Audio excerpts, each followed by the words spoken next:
दोस्तों, चीन की सरकार तो दुनिया भर की जासूसी करने के लिए बदनाम है ही, लेकिन मई 2019 में अमेरिका ने हवाई को पूरी तरह से देश में बैन कर दिया था क्योंकि उन्हें शक था कि इस कंपनी के प्रोडक्ट्स के जरिए चीन उनके यहाँ जासूसी कर रहा है। इस बैन के बावजूद भी आज हवाई 170 से ज्यादा देशों में ऑपरेशनल है और भारत में भी इसे डायरेक्टली बैन नहीं किया गया है। आखिर कितनी खतरनाक है ये कंपनी और क्या है वो सबूत जो दर्शाते हैं कि हवाई चीनी सरकार के लिए जासूसी का काम कर रही है, आज हम जानेंगे इस वीडियो में, तो अंत तक बने रहेगा हमारे साथ। लेकिन वीडियो शुरू होने से पहले अगर आप इस चैनल पर नए हैं या आपने अभी तक हमारे चैनल को सब्सक्राइब नहीं किया है तो चैनल को सब्सक्राइब करना और बेल आइकॉन दबाना ना भूलें। Ordered a probe into allegations Huawei was spying for the Chinese government. Security official on allegations of spying. There are reports that the US has been spying on Huawei for years as assistant. Now, a report has said that tech giant Huawei has been playing a major role in domestic spying.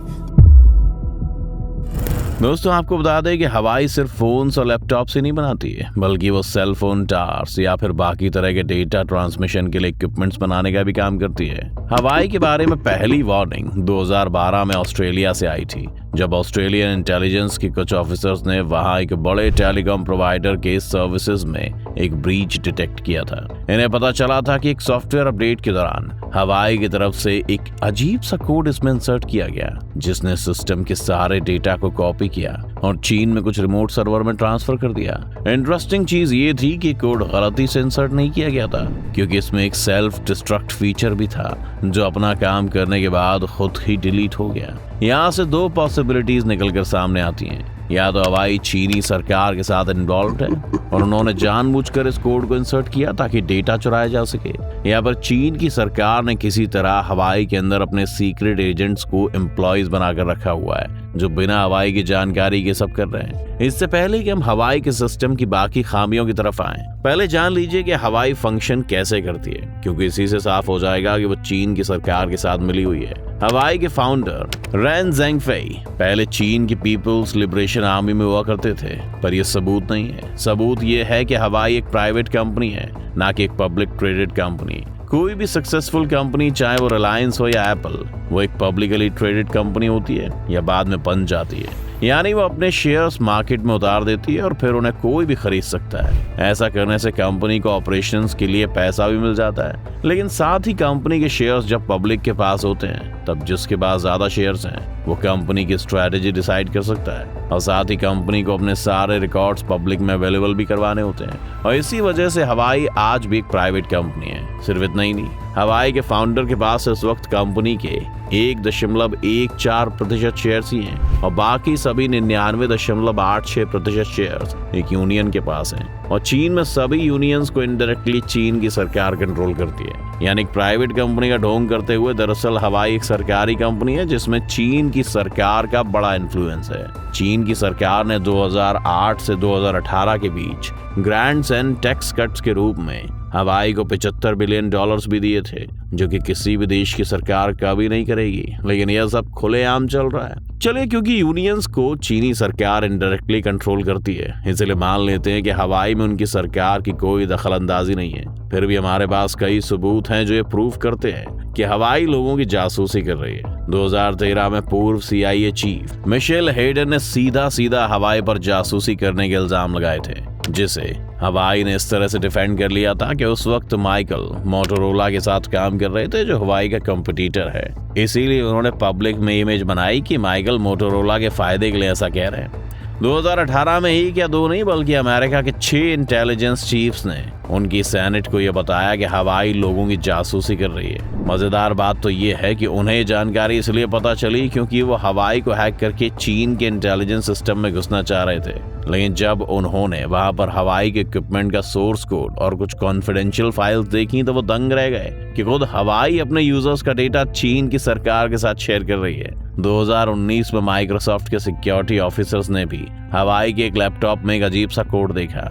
ये code उनके laptop के PC manager software में था, जो कि किसी भी hacker को इस लैपटॉप के अंदर बैकडोर एंट्री दे सकता था और इस कोड के जरिए पूरे लैपटॉप का एक्सेस उस हैकर के पास आ सकता था। इस बग को माइक्रोसॉफ्ट ने डिस्कवर करते ही हवाई को इन्फॉर्म कर दिया और तब भी हवाई की तरफ से बयान आया था कि ये गलती से हो गया। यहाँ पर किसी और ने इनकी सप्लाई चेन के किसी स्टेप में जानबूझकर इस कोड को इंसर्ट कर दिया था, लेकिन इसमें हवाई की कोई गलती नहीं है। हवाई को 2019 में अमेरिका ने बैन कर दिया था और बहुत से सबूत उन्होंने अपने मित्र देशों को भी भेजे थे, लेकिन हवाई आज भी यूके समेत सारे मेजर यूरोपियन देशों में एक्टिव है।